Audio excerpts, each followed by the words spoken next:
Décideurs engagés, l'émission TV de l'Hémicycle qui révèle les décideurs et nous permet de comprendre ce qui, chaque jour, leur donne envie de se battre et de réussir. Bienvenue dans On se dit tout, l'émission des décideurs engagés sur l'Hémicycle TV et j'ai le plaisir de recevoir aujourd'hui Belkim Belhaddad. Bonjour. Bonjour. Merci beaucoup d'être avec nous sur ce plateau de On se dit tout. On va parler d'engagement avec vous. Vous êtes député ex-Renaissance de la première circonscription de la Moselle. Oui. Au-delà de votre engagement politique, vous avez aussi été gérant de GEM Énergie. Oui, tout à fait. Qui fait du conseil en formation et en développement durable. Ce choix écolo dans votre parcours, vous pouvez me l'expliquer ? En fait, il est né d'un engagement au sein de la ville de Metz, puisque j'étais en charge de la politique sportive de la ville de Metz, à la fois les grands événements, la gestion du patrimoine, et j'étais amené à gérer un certain nombre de projets, notamment de performance énergétique de ces bâtiments, et finalement, je me suis pris dans cette volonté d'aller sur l'écologie et qui n'était pas forcément une appétence particulière de ma part. J'étais plus orienté vers les activités sportives, culturelles. Et finalement, je me suis pris au jeu et je m'y suis intéressé. À la fois techniquement, j'ai beaucoup suivi ces projets-là. Puis la performance derrière de la responsabilité sociétale et environnementale, parce que ce n'était pas juste de la performance énergétique, m'a conduit effectivement à finalement aller très loin dans cette volonté politique de responsabilité sociétale et environnementale sur le territoire. Et finalement, j'en ai fait aussi mon métier. Voilà, c'est un des métiers que j'ai pu réaliser ces 30 ou 40 dernières années. Ouais. Une vraie prise de conscience. Voilà, c'est une vraie prise de conscience qui vous a amené à travailler dans ce domaine-là, en fait. Oui, et c'est passionnant de le faire dans le local. Ouais. Voilà, et j'ai souhaité, après quelques années plus tard, prolonger finalement ce combat pour la transition écologique au plan national en tant que député et diverses responsabilités. Député, puisque vous avez pris la vice-présidence du groupe d'études consacré à l'énergie durable à l'Assemblée nationale. Pourquoi, quel type d'ailleurs de combat vous menez à travers ce groupe d'études ? Vous êtes lorrain ? Oui, tout à fait. Mais je fais partie d'un territoire, d'une histoire industrielle, sidérurgique, qui est en pleine transition, transition vers une nouvelle économie, une industrie décarbonée, des territoires décarbonés, avec les mines, avec un gisement considérable en hydrogène blanc, et des potentialités considérables dans le sous-sol mosellan. Et c'est vrai qu'on a là un avenir très intéressant, voire prometteur sur le département, et donc on en est au stade de la recherche aujourd'hui. Mais j'espère que cet hydrogène blanc saura effectivement permettre à la Moselle de retrouver son dynamisme qu'elle a pu avoir, qu'elle a, mais qu'elle pourra continuer à avoir et à pérenniser dans le temps. Oui, parce que du coup, ça lui confère une certaine durabilité aussi dans son savoir-faire. Oui, tout à fait. C'est très important. Tout à fait. On l'a vu dans le nucléaire, quand on laisse tomber, on perd des savoir-faire, etc. Complètement. On a permis, notamment à travers la loi, de pérenniser les activités et la conversion de la centrale Émile Huchet, qui est l'une des deux dernières centrales à charbon, vers le biogaz et le gaz, à travers une loi. Et donc, on est véritablement dans cette transition écologique, transition de territoire vers une économie beaucoup plus décarbonée, puis avec des potentialités considérables pour ces 20, 30 ou 40 prochaines années. Vous pensez qu'il y a quand même toujours une réelle volonté politique quand on voit que c'est de plus en plus compliqué avec ces 40 milliards à trouver pour boucler le budget est-ce que finalement l'écologie n'est pas en train de reculer En ce moment, oui, avec la ZFE, avec MaPrimeRénov' qui est suspendue cet été, c'est vraiment des reculades qu'on ne pensait pas voir un jour. Nous pensions avoir avancé, pas suffisamment, dans cette transition écologique. On a beaucoup investi dans la création de nouveaux fonds, comme le Fonds vert, qui accompagne les collectivités locales et territoriales sur des projets concrets pour nos concitoyens, notamment sur l'éclairage public, et voir effectivement ces retours en arrière. C'est vraiment extrêmement inquiétant, et je crois qu'il ne faut pas opposer l'ambition écologique et le développement économique. Enfin, on peut lier les deux. Moi, je le montre sur mon territoire que c'est faire de la décarbonation industrielle, par exemple, parce que j'ai beaucoup d'industries sur mon territoire, c'est un levier de compétitivité pour nos entreprises et source d'emploi également. Après, c'est les choix. Peut-être la ZFE n'était pas forcément le bon choix dans la mesure où ça excluait certaines personnes. Vous voyez, il ne faut pas le faire de manière brutale. En fait, voilà, c'est comme pour, vous savez, les gilets jaunes ne sont pas venus comme ça. Enfin, voilà, c'était une question énergétique, hein, le prix du pétrole. Tout à fait. Et il faut pas qu'on le fasse de manière brutale. Je pense qu'il faut le faire en embarquant avec nous les concitoyens. Et à partir du moment où on embarque nos concitoyens avec nous... Il faut les embarquer financièrement parce que ça coûte plus cher. Hein. Mais bien sûr, mais si on ne leur propose pas des solutions alternatives, c'est comme pour nos agriculteurs également, si on ne propose pas des solutions alternatives, ils ne les prendront pas. C'est comme dans le théâtre. Moi, j'étais adjoint au maire, on a beaucoup travaillé notamment sur les bus à haut niveau de service, mais quand vous leur proposez des services de qualité, avec une bonne fréquence, un coût qui ne soit pas exorbitant pour la collectivité, nos concitoyens s'en emparent de ces outils. Oui, ils le font. C'est vrai que souvent, même... ils le font d'eux-mêmes. Hein. Ils le font d'eux-mêmes. On va parler du sport parce qu'il ne nous reste pas beaucoup de temps, puisque vous êtes l'un des députés les plus actifs, en tout cas en matière de sport à l'Assemblée nationale. Vous avez porté une proposition de loi sur le sport santé. Tout à fait. Expliquez-nous votre engagement.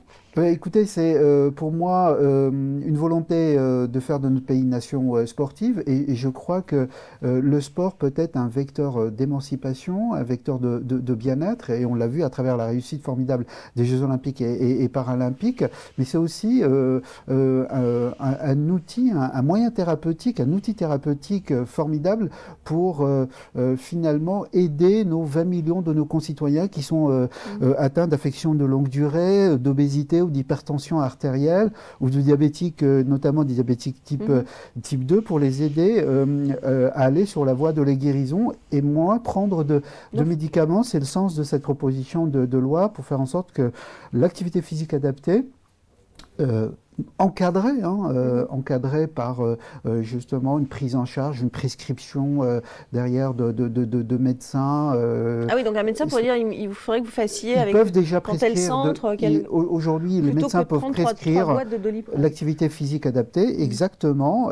Donc c'est tout à fait encadré. Et là, l'idée, c'est véritablement de faire en sorte que la solidarité nationale prenne en charge cette activité physique adaptée pour les personnes. Mais ce serait moins cher que d'acheter des médicaments. Ça serait beaucoup moins cher, oui, puisqu'en fait, les affections à longue durée, le coût pour la sécurité sociale, c'est à peu près 90 milliards. Et on a chiffré que si on arrivait à travers l'activité physique adaptée à toucher ne serait-ce que 10% des personnes en affection à longue durée, c'est entre 7 et 10 milliards d'économies réalisées qu'on pourrait réinvestir dans la prévention. Donc ce serait... Voilà des moyens très concrets de pouvoir investir intelligemment l'argent public, les économies réalisées. En faire une véritable politique publique, c'est ce que vous souhaitez. Tout à fait, c'est vraiment ça.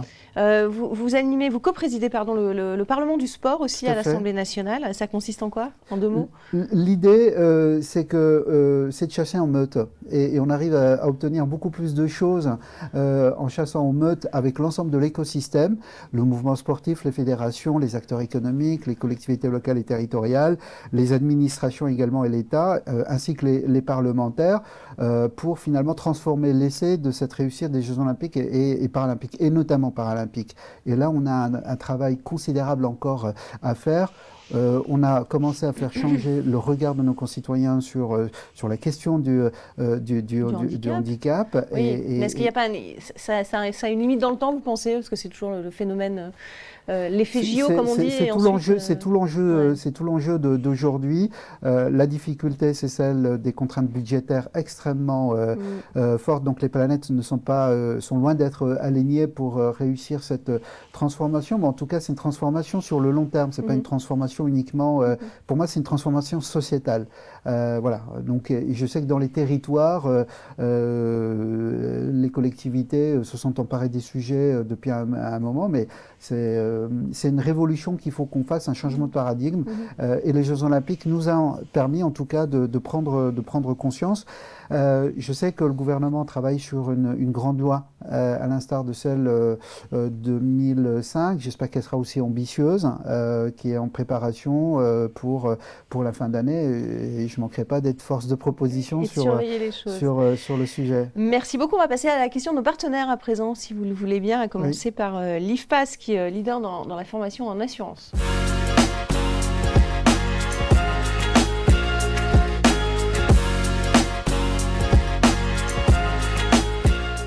La question de l'IFPAS, c'est celle-ci, vous l'avez choisie parmi plusieurs questions qui vous ont été proposées.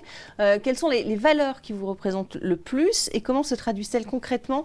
Les valeurs qui sont les miennes et qui sont liées en fait à l'histoire personnelle qui est la mienne, jeune fils d'émigrés, ne sachant pas parler le français en arrivant en France, c'est celle du combat contre les injustices et les inégalités. Voilà. Et c'est mon combat au quotidien dans toutes les politiques publiques qu'on peut amener, y compris par exemple sur le sujet des retraites qu'on a évoqué. Je suis un fervent défenseur en fait d'un régime universel de retraite pour faire en sorte de diminuer, voire de gommer un certain nombre d'inégalités et d'injustices dans notre système de retraite et de faire confiance aux partenaires sociaux pour trouver les chemins qui nous permettront effectivement de ne pas se fixer et de ne pas polémiquer par exemple sur la question de l'âge, mais d'envisager toutes les questions sous cet angle-là de la justice sociale. Et ça, j'y tiens beaucoup.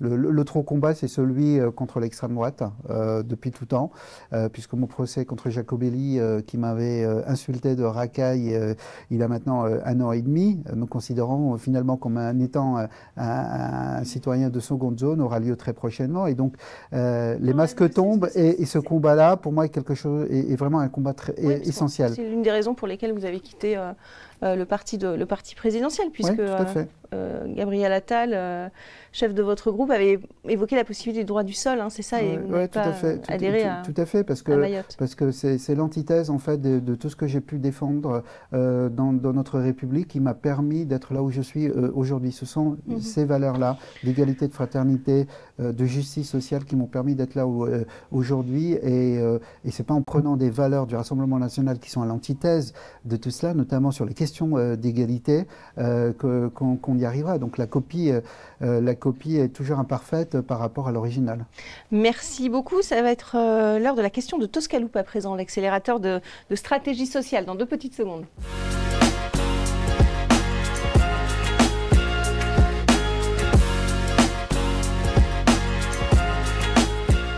La question de Toscaloop à présent, si vous aviez un levier à actionner demain pour faire progresser la société, quel serait-il ? Je pense que ce serait la culture et le sport. On vient de vivre un moment formidable avec les Jeux Olympiques et Paralympiques, et c'est un formidable outil pour faire nation dans notre pays. Et donc on l'a vu, le dépassement de soi, être fier des couleurs de la France, se sentir français, l'endurance, etc. L'effort partagé des moments d'émotion. Je connais très peu de moments dans une société où on peut partager une telle ferveur et une telle envie d'être ensemble. C'est ce qu'on remarque, en tout cas, c'est vrai, c'est des rares moments en tout cas de communion. Et pour moi, on doit beaucoup plus investir sur ces champs, la culture également, voilà, qui apporte la même sensation. Ça va être l'heure de la question de l'hémicycle à présent, mais ça vous le connaissez par cœur, hein, puisque vous le faites quasiment tous les jours à l'Assemblée nationale. La question de l'hémicycle.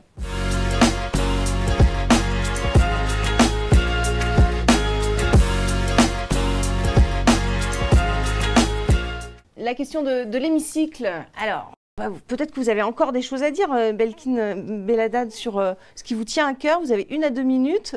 Faites votre travail député, interpellez qui vous voulez, un ministre en particulier, le gouvernement dans sa totalité. C'est à vous, face caméra. Oui, je veux interpeller le gouvernement sur les propositions de loi finalement que nous votons très régulièrement et quelquefois à l'unanimité, un travail de longue haleine qui mobilise l'ensemble de l'écosystème sur un sujet particulier, que ce soit la santé, l'économie, etc.